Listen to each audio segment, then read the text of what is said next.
I looked down and I had a brand new house, and I looked down in the shower and there was blood and it was coming out of my mouth.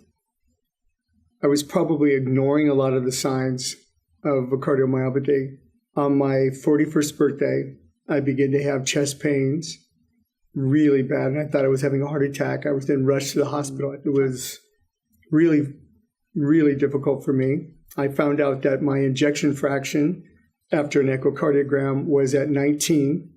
A few days later, I had the initial conversation with the cardiologist. Immediately, he probably put me on 7 to 8 medications.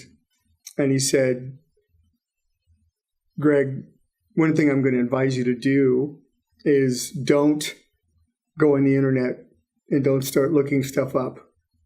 And so promptly, like the patient I was, I went home, I got on the internet, and the first site that I saw was a memorial dedication to children who had a cardiomyopathy, and all of them had died. And that was the day, I call that the awakening for me. And I looked at him and I said, hey, doc, let me just ask you straight up, am I going to die of this?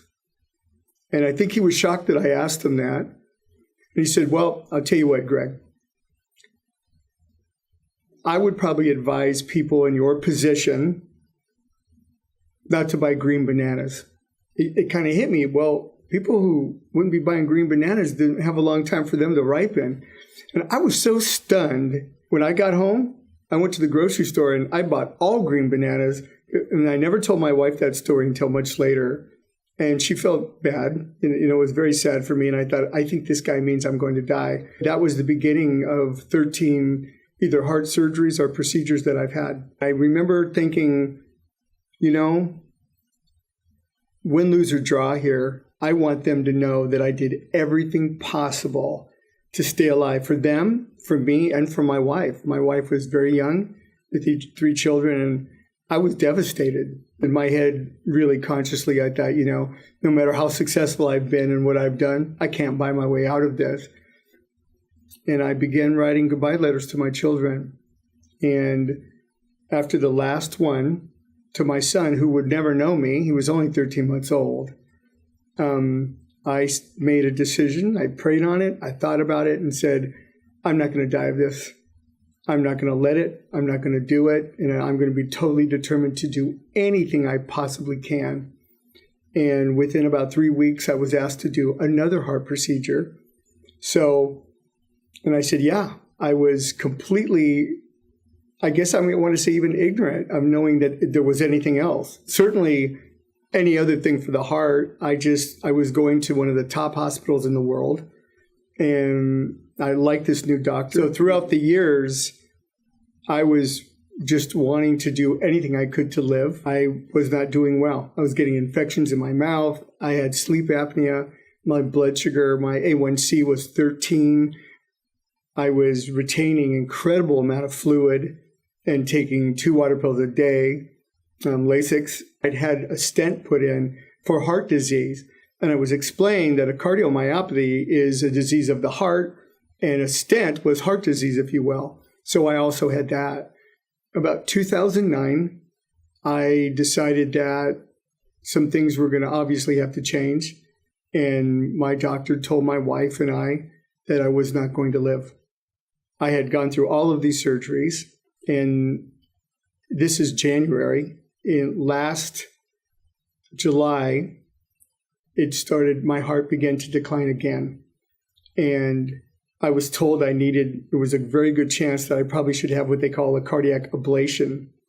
He then told me that my ejection fraction had dropped 17 points and I was in trouble again, and that we ought to be thinking about getting on a transplant list again. And I just promptly felt that I was really trying to consult what my heart had to say about this. And I just clearly said, I'm not going to do this. There was something in me that just had enough. I said to myself, to my doctor, to my wife that was with me, I can't do this anymore. My spirit was done. 3 days later, I went to see a woman who is a nutritionist, if you will, and a naturalist and did herbs. Very interesting. Somebody in her office came in and said, forgive me, I'm eavesdropping, if you will, but you really ought to go see this. I looked it up and I looked at a specific website and I said, this is something I've been asking for. I wanted something different. And my understanding to that extent was there was no medication that Global Cardio Care was giving me. There was, or would not give me, and there was no more surgeries. And that was a big deal to me. And I noticed that when I got home from the first one that I did, I felt something different in my feet. It wasn't tingling as much. And that was huge for me. I slept like a baby. The next morning, I was used to getting up because my heart was declining, maybe 9, 10 o'clock. I was up at 6:30 in the morning and said, something has happened. And by the time I reached number 7, I was waking up earlier. I was sleeping better. My blood sugar, I check it 4 times a day. I started noticing it was creeping down a little bit. And that is something, when I first came in, I didn't expect it. By the time I got to the 10th one, my blood sugar was starting to drop, and significantly. And I then began to walk around the track again. And my eyes started getting clearer. And I guess if I looked at with any cynicism, I was doing nothing else. And I was on a beta blocker. And I started to act like I was getting over-medicated. And I was told in 2001 that I would never get off the beta blocker and that I would never lower the dose. They have lowered me now, after 35 days at Global Cardio Care. In Sarah's program, I'm now down to 12 units per day. And I was told I would never do that. Interesting enough, I am now taking 3 meds a day. At my highest peak, it was 14 to 16 meds a day, including water pills.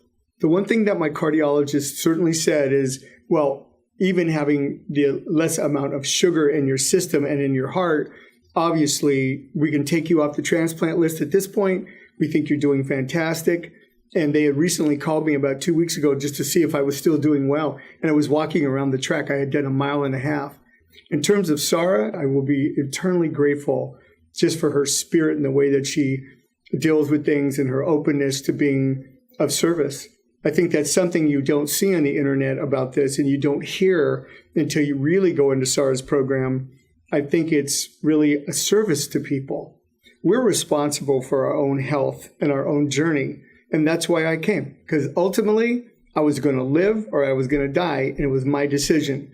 This gave me an opportunity to get much better and improve, give me a quality of life, and lower the medication that I've had. And I soon hope, because I'm continuing this care, to get off the medication, if at all possible. And it looks at this point that it is for me. And so I would urge you to at least come and investigate Global Cardio Care, ask about it, do a free trial, and then really search your own heart. Just in the short time that I've known her, I've done the program, it has done it for me. In the time that I came, I even investigated more. And I started speaking to people and asking some doctors more. And what I found was this was the only program, SARS program, that I could find. They may exist, but not beyond where I've seen, or beyond where I've seen, that it would dealt with prevention versus end of stage. This is truly a preventative measure, the way that SARS Solati in Global Cardio Care is doing it. One of the misconceptions in coming to Global Cardio Care was that they were just going to do this squeeze and it was going to help my heart. But really, it is a program to teach and to share on a healthy lifestyle and how to prevent disease. I'm 54 years old. I'm very glad to be 54. To you, Sarah, I don't even know how to begin to thank you.